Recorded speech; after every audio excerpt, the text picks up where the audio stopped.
Hello all. இப்போ இருக்கக்கூடிய பெண்கள் ரொம்ப அதிகமாக ஃபேஸ் பண்ணக்கூடிய பிரச்சனைகளில் ஒன்று பிசிஓடி.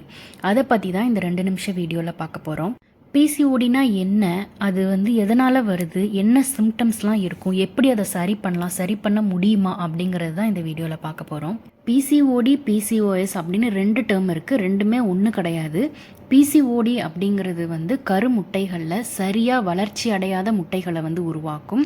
அது மட்டும் இல்லாமல் சிஸ்டுன்னு சொல்லக்கூடிய நீர் முட்டைகளை உருவாக்கும். இதே பிசிஓஎஸ்ங்கிறது இன்னும் கொஞ்சம் எக்ஸ்ட்ரீமாக போய் எண்டோக்ரைன் சிஸ்டத்திலே பாதிப்படைஞ்சு ஹார்மோனல் இம்பேலன்ஸ்லாம் வரும். பிசிஓடி கொஞ்சம் மைல்டான கண்டிஷன், பிசிஓஎஸ் கொஞ்சம் சிவியரான கண்டிஷன், அந்த மாதிரி வச்சுக்கலாம். பட் ரெண்டுமே க்யூரபிள் தான்.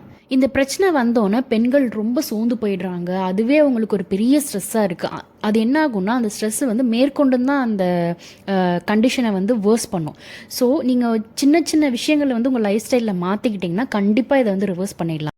எனக்கு பிசிஓஎஸ் இருக்கா அப்படின்னு நான் எப்படி கண்டுபிடிக்கிறது அப்படின்னு கேட்டிங்கன்னா, ஒரு சில சின்ன சின்ன விஷயங்கள் வச்சு நம்ம கண்டுபிடிக்கலாம். பட் அது கன்ஃபர்மேட்டரி டெஸ்ட் கிடையாது.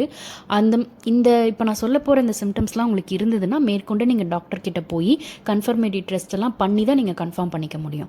அது என்னென்ன சிம்டம்னு பார்த்தீங்கன்னா, ஃபஸ்ட்டு மெயின் இது இர்ரெகுலர் பீரியட்ஸ் ரெகுலராக இருக்காது. சைக்கிள்ஸ் ஸ்கிப் ஆகும். 1 மந்த் வரும், 1 மந்த் வராது. சில பெண்களுக்கு 2 மந்த்ஸ் வராமல் இருக்கும். சில பெண்களுக்குலாம் 6 மாதம் கேப் கூட இருக்குது, அந்த மாதிரி இருக்கும். சில பெண்களுக்கு 1 மாதத்துலேயே 2 டைம் பீரியட்ஸ் வருது. இந்த மாதிரிலாம் சைக்கிளில் கண்ணா பின்னான்னு இர்ரெகுலராக வர்றது தான் first main symptom.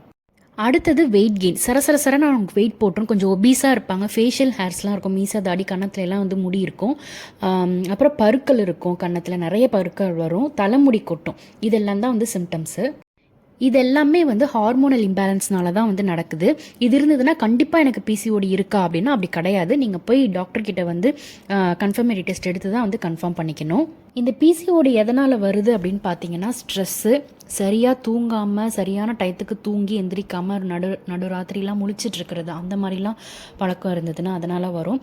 Junk foods, packed foods இதெல்லாம் சாப்பிட்றதுனால வரும். சில பேருக்கு இன்சுலின் ரெசிஸ்டன்ஸ் இருக்கும், அவங்களுக்கும் இந்த பிசிஓடி பிரச்சனை வரும். ஃபிசிக்கல் இன்ஆக்டிவிட்டியாக இருக்கிறவங்களுக்கும் வரும். இதுக்கு என்ன பண்ணலான்னா, கொஞ்சமாக நம்ம லைஃப் ஸ்டைலில் மாற்றிக்கிட்டோம்னாலே போதும், கண்டிப்பாக இது ரிவர்ஸ் ஆகிடும். நிறைய இது ரிவர்ஸ் ஆகி சக்ஸஸ்ஃபுல்லாக ப்ரெக்னென்ட் ஆன நிறைய ஸ்டோரிஸ் இருக்குது. ஸோ அதை பற்றி நீங்கள் வரி பண்ணிக்காமல் கொஞ்சமான லைஃப் ஸ்டைல் மாற்றிக்கிட்டோன்னா கண்டிப்பாக இது ரிவர்ஸ் ஆகிடும். 2 மினிட்ஸ் வீடியோன்னு சொல்லிட்டு 2 மினிட்ஸுக்கு மேலே போயிடுச்சு. அதனால் லைஃப் ஸ்டைல் மாடிஃபிகேஷன் என்னென்னலாம் பண்ணலாம், நம்ம சாப்பாடு முறைக்கு என்னென்ன சாப்பாடெலாம் எடுத்துக்கலாம் அப்படிங்கிறது நான் நெக்ஸ்ட் வீடியோவில் சொல்கிறேன். ஸோ இந்த மாதிரியான இன்ஃபர்மேட்டிவ் வீடியோஸ்க்கு ஃபாலோ பண்ணிக்கோங்க. தேங்க்ஸ் ஃபார் வாட்சிங்.